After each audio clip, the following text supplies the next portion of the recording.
This is Xane Anderson. Welcome today to the Principal Podcast. I'm thrilled today to have as a guest Jessica Speer. She's an author. She writes books that strengthen social awareness and help kids and families navigate common struggles. And she's regularly featured in media related to teens, preteens, parenting. Thank you, Jessica, for being on the show. Grateful that you're here. Thank you for having me, Exon. I'm excited to chat with you. Yeah, so tell us about how you got interested in helping teens. Yeah, well, and like all of us, it wasn't what I initially set out to do, but then you become a parent and all of a sudden a lot of your priorities and interests change. But I do have a master's degree in social sciences and worked in that field with families, also taught as a professor. And then when I had kids, I started to notice that friendships got really interesting and their social lives got really interesting. Sometimes there was struggle, a lot of change, and that made me so curious. I wanted to dive into that at a deeper level so I could do a better job guiding them. So that led into a friendship program that I developed and ran in elementary schools, and that grew into my first book. And the name of that book is called BFF or NRF, which I made up. It's not really friends. It's a girl's guide to happy friendships. And that was my first book. And then just kept going from there because there was a lot more I wanted to research and talk about with kids. So I write for preteens and early teens. My books are kind of fun guidebooks that dive into really relatable stories in their lives, like what they're facing with. And they're for kids, but I found that often the parents will read it alongside them just to kind of offer a framework as to how to guide kids through some tricky stuff that we navigate as we're learning how to be in relation with other human beings. I love it. Thanks for sharing that. Now, you've talked about some truths, 9 frequent truths. Can you help us? What are some of these? Sure. And so the friendship truths are something I do go into in that first book. Because what I found was when I was working with kids, sometimes taking a step back and looking at the big picture of friendships and relationships was really helpful to them. So there were a lot of aha moments when we did that together as a group. So one of the friendship truths, so friendship truth number 1, we'll just start there, is our healthiest friendships feel safe and accepting. So starting, in elementary school, especially in middle and high school, we can start to just help our kids notice which of their friendships feel this way. And not every relationship feels that way, but kids and teens can start to notice which of our relationships feel this way, because those are pretty special. And those are the ones we probably want to put a lot more of our energy and our time into, are the ones that do feel pretty emotionally safe and accepting. But with the caveat, knowing, since these are young people and young friendships, that's often not the case. These friendships might feel kind of new and uncomfortable and strange. So that's a perfectly normal thing too. But just knowing, notice the ones that do feel pretty safe and accepting, because those are our really special friendships. That's wonderful. So can you share another few of those truths? I'm curious. Sure. Okay. So friendship truth number 2, everyone develops friendship skills at a different pace. And from what I found working with kids is often, when there's a lot of struggle and strife, there's a real mismatch of skills.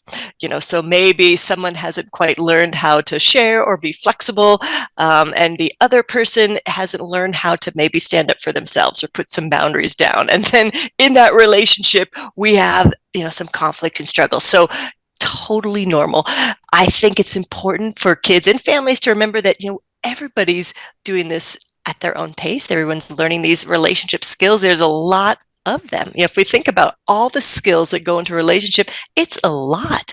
So helping kids remember, hey, we're great at some skills, we're not so great at other skills. Same thing with our friends, and we're all working at this. We're all working at getting better at, developing relationships so they feel healthy. Right. So from a parenting perspective, what would you do to help your kids have develop these skills? And my guess is, of course, we need to be a good example of these skills ourselves. So obviously, if we're trying to teach something, the best thing we can do is, of course, model that behavior. Yeah. And do it in a way that's, and then, of course, build a relationship with our children. But I'm wondering, is there any suggestions or things that you would recommend along those lines of really helping our kids learn, our children to be good friends and to develop good friendships.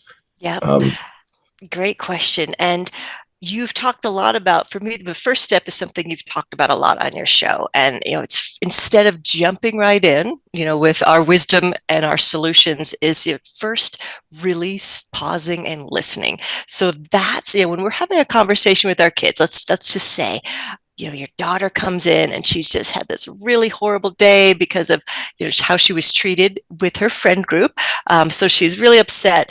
The first thing we want to do is kind of ground ourselves and just listen and connect. Just by being there as a sounding board, letting her start to get some of those thoughts and feelings off her chest, we're creating that initial connection. If we jump right in, and start to solve, and maybe we even react on and go on our own emotional roller coaster, we pretty much stop that conversation in its tracks. So if we can do that first, then, once they've kind of feeling a little more settled, they're feeling heard and maybe validated for what they're feeling, then we can just maybe notice what's going on in that situation that what's the skill that they might be able to gain out of this. And we have to be so careful here, because the last thing kids want to do is, again, us to jump in with our advice. But we can get curious. We can start to ask, hey, what are some things that might help in this situation? What do you think? So first of all, help them see what they might do to problem solve. And if we notice that over time, there's this same thing that keeps coming up, that may be a skills deficit that our kid has in relationships, we can so gently start to encourage that. So let's say in this situation, with the daughter, maybe she's not yet learned how to really speak up in that situation. So at some moment, maybe not right there in that initial conversation, maybe at some moment we talk about how to stand up in relationships when you feel like you're not being treated well, and give them maybe some really simple back pocket phrases so they have those at the ready. Because our kids are always picking things up from us. So if later at dinner we're talking about, sometimes I find that if you use a personal experience, that if I need to do this in a situation, I might say, hey, I feel like you're not listening to me in this situation. Can we try another approach? So maybe some really simple phrases that they have in their back pocket that can help them. So that was a long answer to your question, but basically it takes time. Overnight our kids are not going to pick up these skills. Like you said, they're modeling us, they're learning as they go, and we can just keep planting seeds along the way that they will continue to notice and keep growing at their own pace. I love that. Thank you so much. And that's a great reminder to just listen. I spoke to somebody who was a renowned marriage counselor. It was not on a podcast. It was in a different situation. And I asked him, what do you do to influence people and try to help them? He said, well, that's easy. I just listen to them.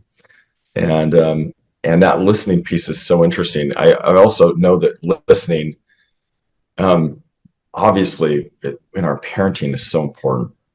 Yeah. But if we get good at it, I was reading a business study that said that listening, instilling a culture of listening in your business, actually, it's correlated 3 times more having job satisfaction than pay, which is interesting. Like if you want people to be happy at your business, listen to them, and it's more powerful than paying them.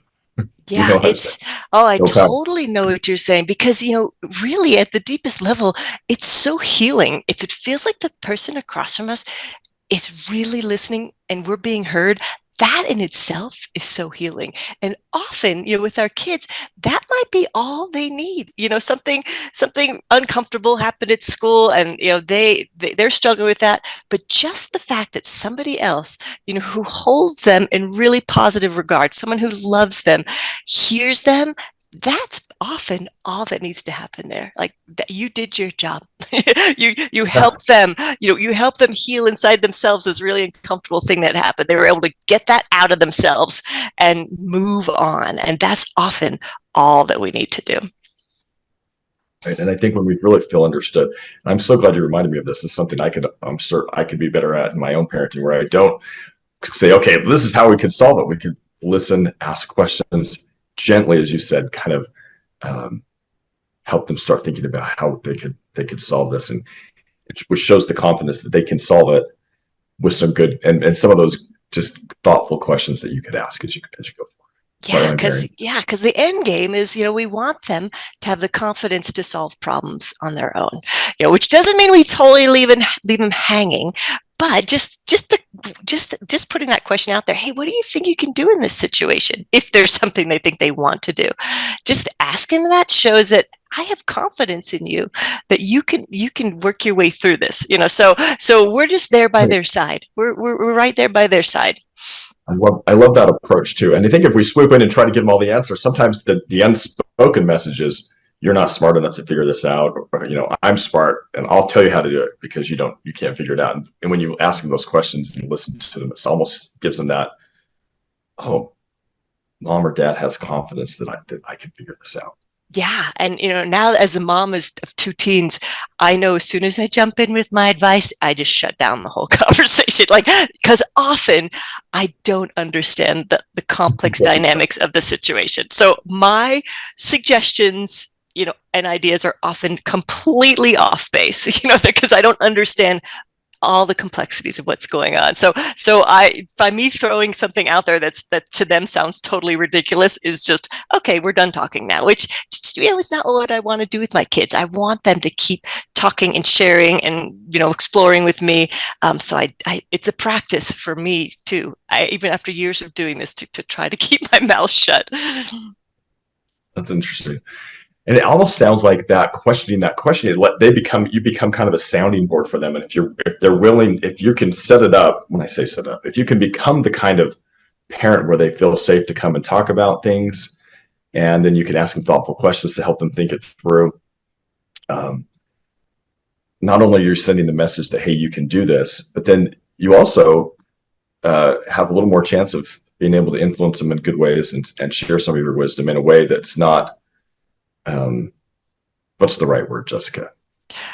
Patronizing.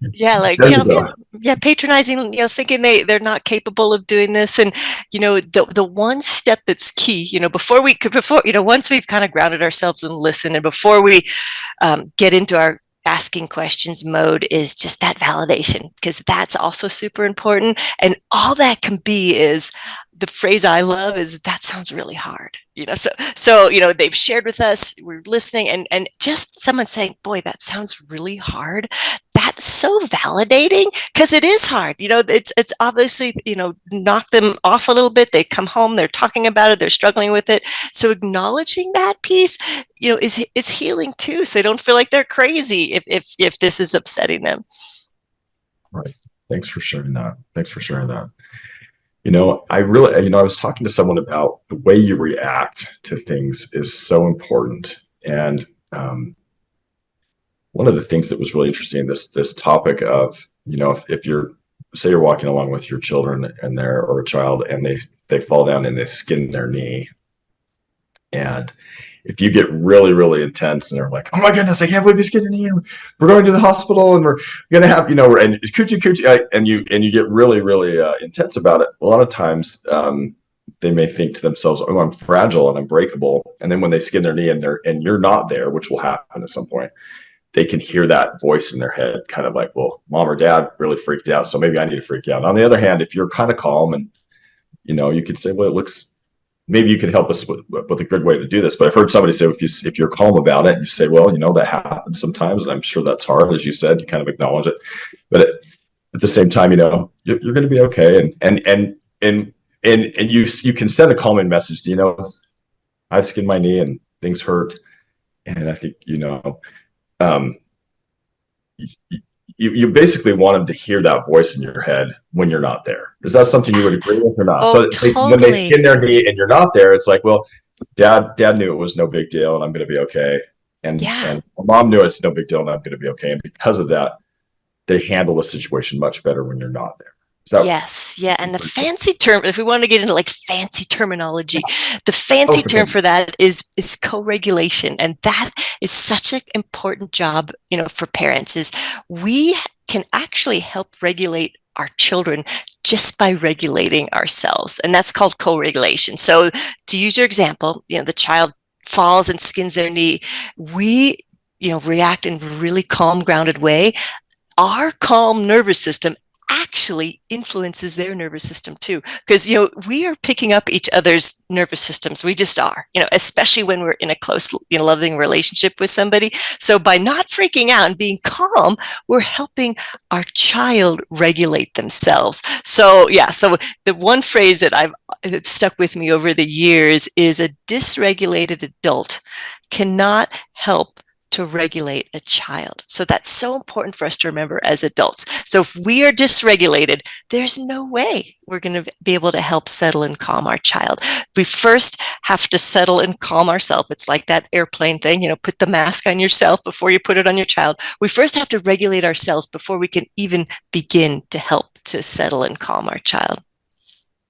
I like that. We need, in simple layman's terms, we need to walk our talk, right? Yeah. Co-regulation is another word for say we're going to set. I heard somebody say also there's three things that are important when you're teaching people, and they're example, example, and example, which of course is we got to co-regulate, walk our talk, be a good example. This is the foundation. Exactly. Yep. Wonderful. Are there any other those truths you'd like to share, or Yeah, one more. This is one more that I think will be helpful. Is friendship truth number 3.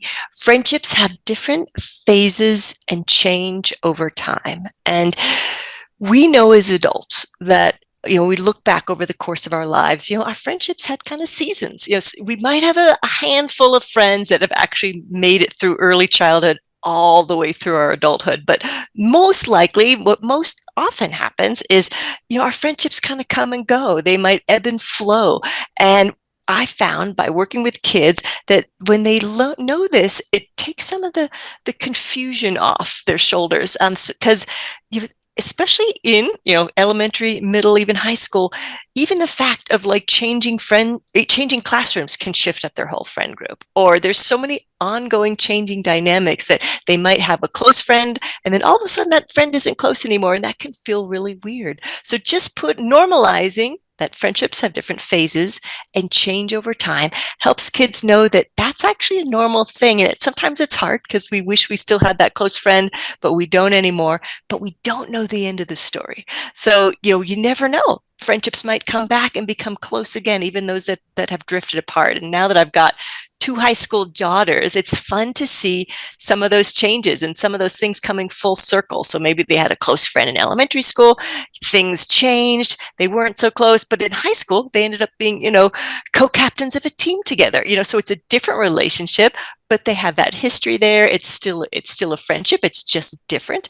So keeping kids' minds open to these changes and reminding them we don't know the end of the story. That friendship might not be great right now, but you never know. So stay open to those changes in our relationship. I really like that? I've heard it described as well, Jessica. We have expectations that this is what we expect, and then a lot of times reality comes in differently than we expect. Sometimes what we would consider maybe lower. And the distance between these two things is called frustration. So if I have really high expectations and my reality's coming lower, I'm frustrated. And what I think you've just done there is you're trying to tell your kids, okay, look, friendships change over time. They have different phases. And when they can learn to accept that, this frustration piece, you're basically just telling them the truth, which is true. Yeah. And they, if they expect that friendships are going to be perfect 100% of the time, they may go around saying, hey, I'm frustrated all the time because I have this high expectations that friendship should be perfect and they always should be exactly the way I want, and they're not. And in reality, if we can I think one of the best things we can do as parents is help them be stronger. And we do that by just telling them the truth about how the world is.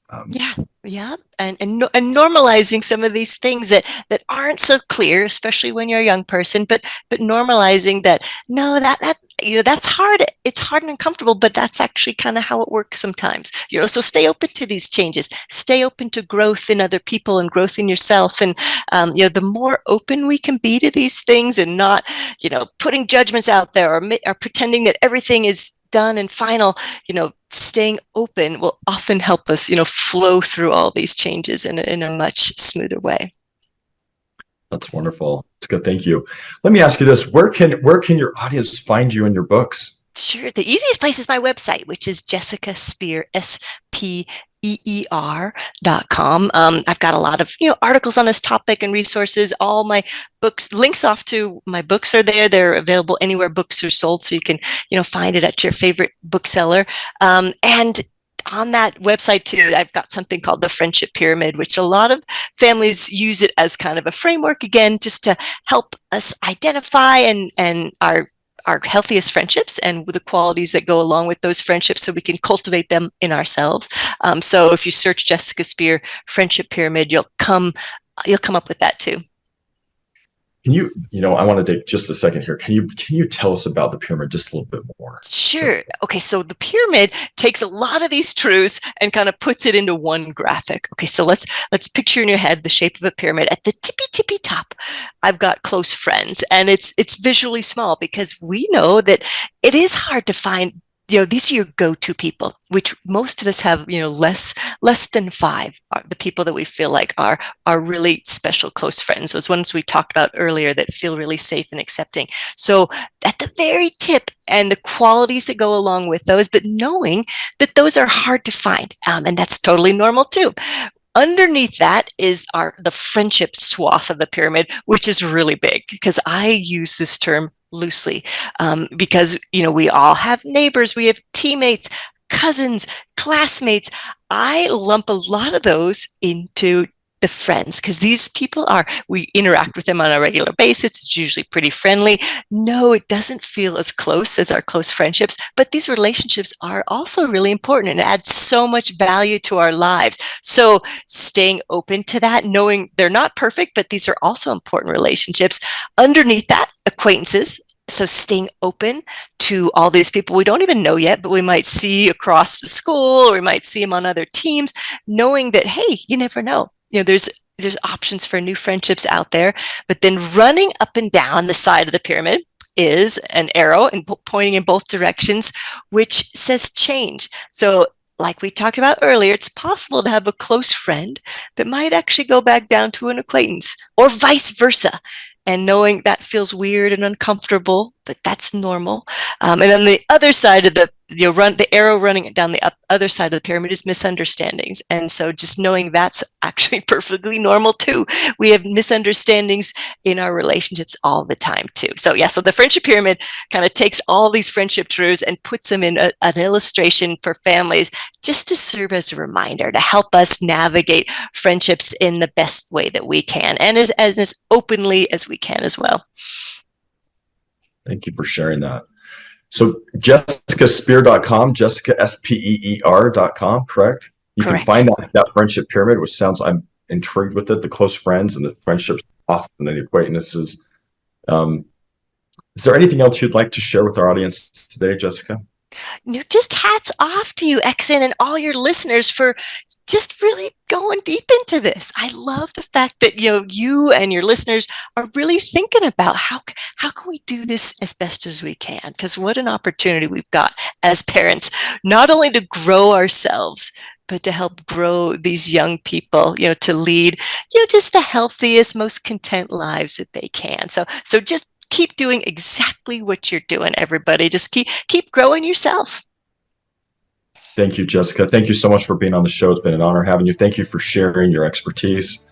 And you can find Jessica at jessicaspeer.com, SPEER. And again, thanks for being on the show. Thank you so much for having me. Hey, thanks for listening to the Principal Podcast today. Sign up for my newsletter that's specifically geared towards helping salespeople, negotiators, and business people of all kinds. Anyone who needs to influence people be awesome at influence others. You can get this newsletter at xfactoredge.com/subscribe. Again, that's xfactoredge.com/subscribe. This newsletter will give you tips on how to explode yourselves, be a great negotiator, and attract people to want to work with you. The link is in the show notes. Thanks again for listening.